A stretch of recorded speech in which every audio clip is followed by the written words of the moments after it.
So in the previous video, we looked at the importance of preparation. Preparing a professional image, preparing your teaching resources, preparing for a positive state of mind, preparing the client and the student for a positive state of mind as well. We saw our tutor Tyler preparing both electronic and written resources, and he saw him pack a couple of documents. One was a client agreement form and another was his timesheet. So in this video we're going to look at what to do with that client agreement form. We're going to look at how to submit your timesheet correctly at the end of each week. We'll look at some basic child protection regulations.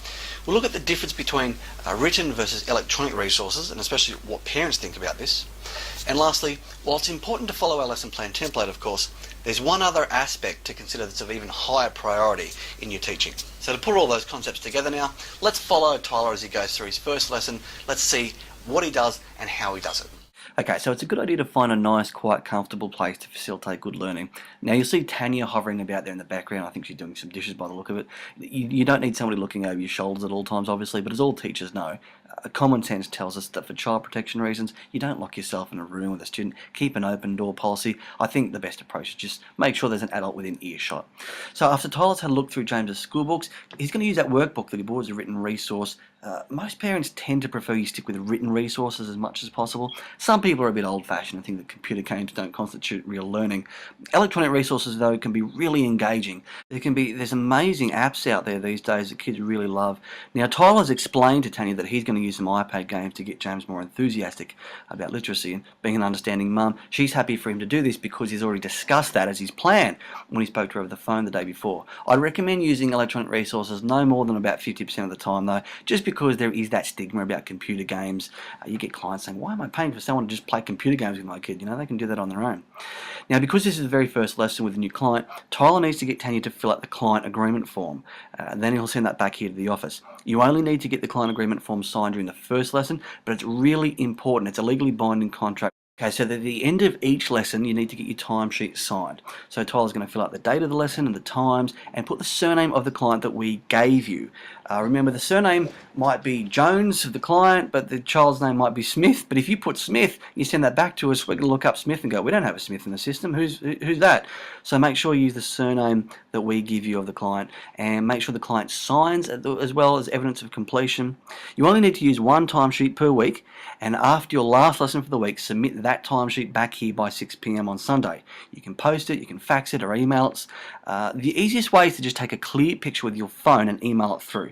Make sure it's clear so we can read it properly, and to avoid forgetting on Sunday afternoon, the smartest way is just remember to send it back right after the end of your last lesson for the week. So in this case, this is Tyler's one and only lesson for the week. So he's taken a photo of the timesheet, and now he's just going to email it through to timesheets@topoftheclass.com.au.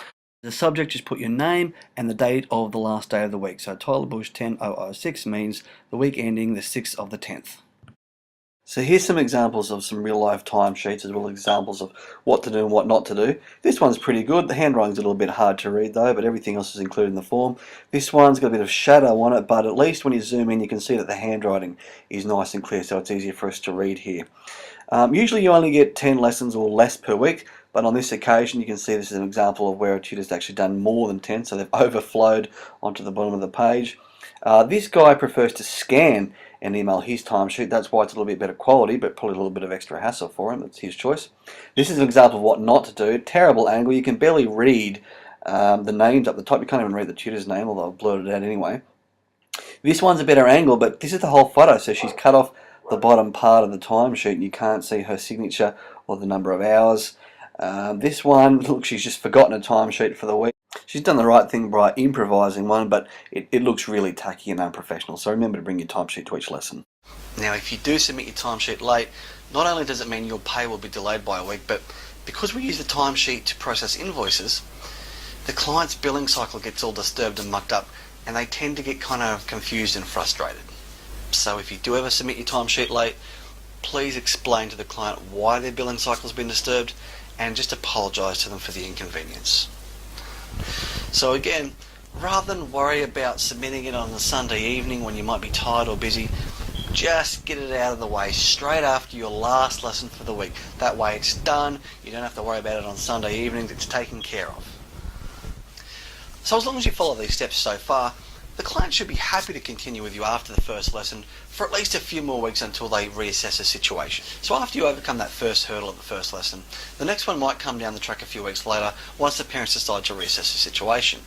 Now at this point, the second most common reason that some parents decide to discontinue will be if the tutor has been working on things with their child that are different from what the parents have specifically requested. So some common examples might be, look, I asked the tutor to work on my son's expressive writing, but they seem to be just working on reading all the time, or vice versa. Another one might be, I specifically asked the tutor to help my daughter with her homework, but instead they just do computer games each time. So look, by all means, follow the lesson plan template, and if you think you've got some great ideas as to how you can help the student, absolutely discuss them with the parents, run them by the parents, listen to their ideas, discuss their ideas and your ideas back and forth.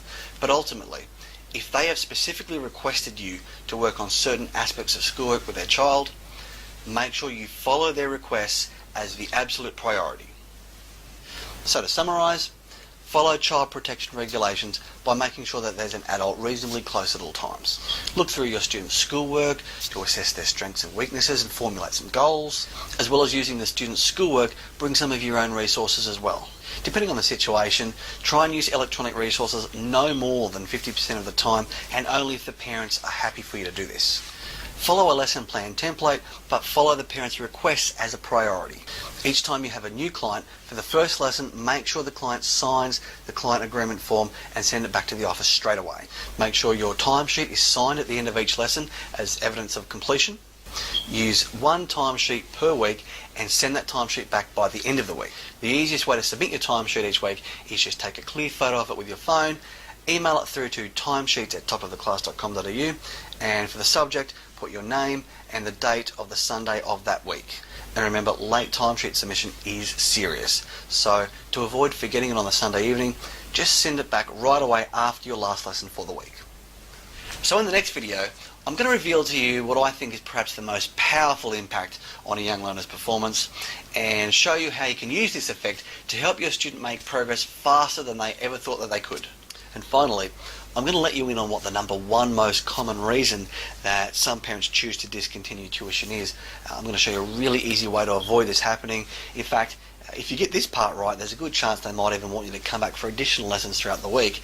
In fact, this is probably the thing that can make more of a difference than anything else.